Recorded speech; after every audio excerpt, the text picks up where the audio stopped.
It's Levack and Goz on 104.5 The Team.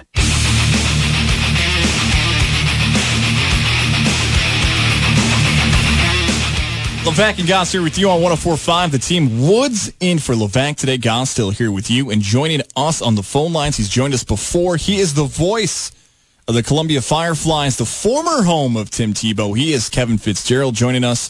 And Kevin, we'll start you off with this. Tim Tebow on the move to the next level. Was he good enough to move on to the next level in the Mets organization?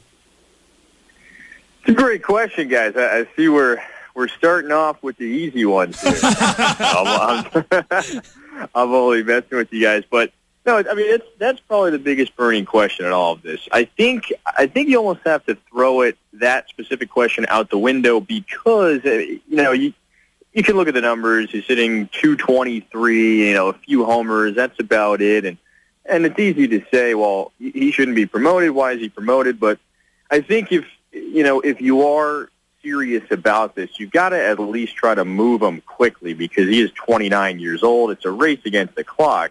So you do want to just move him up, see what he looks like at the advanced day level, and then you go from there. So, sure, I mean, usually if you hit .223 at this level, you're most likely not going to get that call up to advanced day, but these are different circumstances.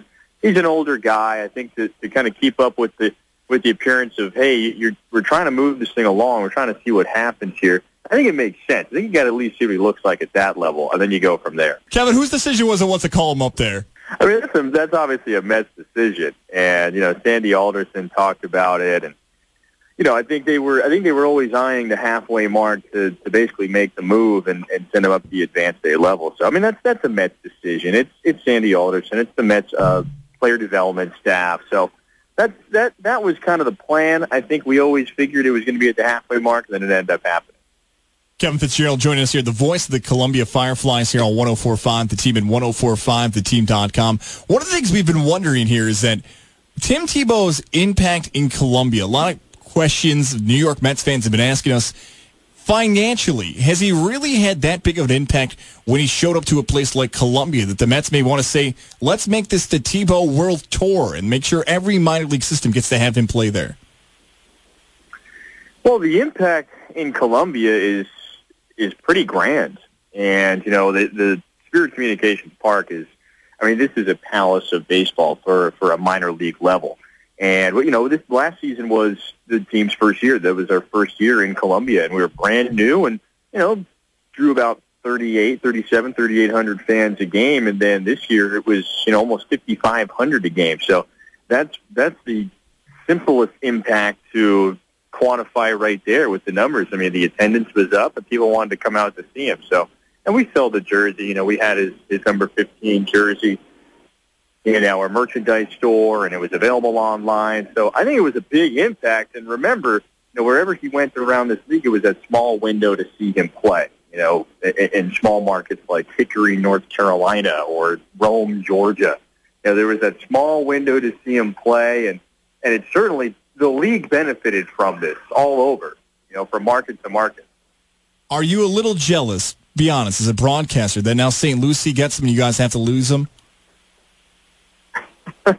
Yeah, that just means that you don't have any more Columbia Fireflies highlights on the ESPN app getting sent to your phone.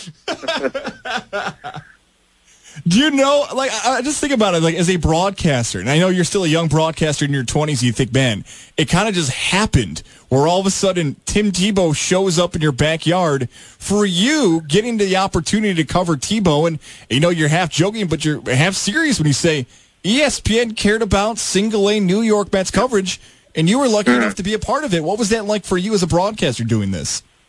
Yeah, it was interesting. Well, and it was also kind of the front row seat for, you can essentially call it an experiment. Again, it's someone who went from one sport to the other, trying his hand at this baseball thing after not playing for more than a decade. And that doesn't carry a negative or a positive notation to it, but it was kind of the front row seat to the experiment. I mean, this guy is basically was kind of learning on the fly again, picking up base running again, picking up pitches. Those were things that he really had to focus on to get better throughout the course of the season. So it was, yes, from our perspective, we had a lot of fun with it. You essentially have a celebrity, a national and basically international celebrity at your park every day. And you can have some, as an organization, we had some fun with it. Fan base, speaking from the fan base in Columbia, they had some fun with it. They enjoyed watching Tim. So, yeah, it was fun. I mean, the experience was there. It was great to get to know him as a person, too. I hope he continues to succeed up the ladder because the guy took it seriously here, and I imagine that's what he's going to do as he moves. Kevin Fitzgerald joining us, the voice of the Columbia Fireflies. We'll close out with this. This time next year, we're talking June of 2018, will Tim Tebow still be a part of the New York Mets farm system? It's a great question. And it's up to him. I think the one thing that I had always pointed to from March to now, I think the first off season was going to be the biggest. That was going to be where he could take a big leap, and that's going to be from October of this year through spring training of next year. What does the off season look like? He continues to work with, he works with major leaguers, Daniel Murphy and Raul Ibanez, among others. What are the off season preparations going to be like? What's the training going to be?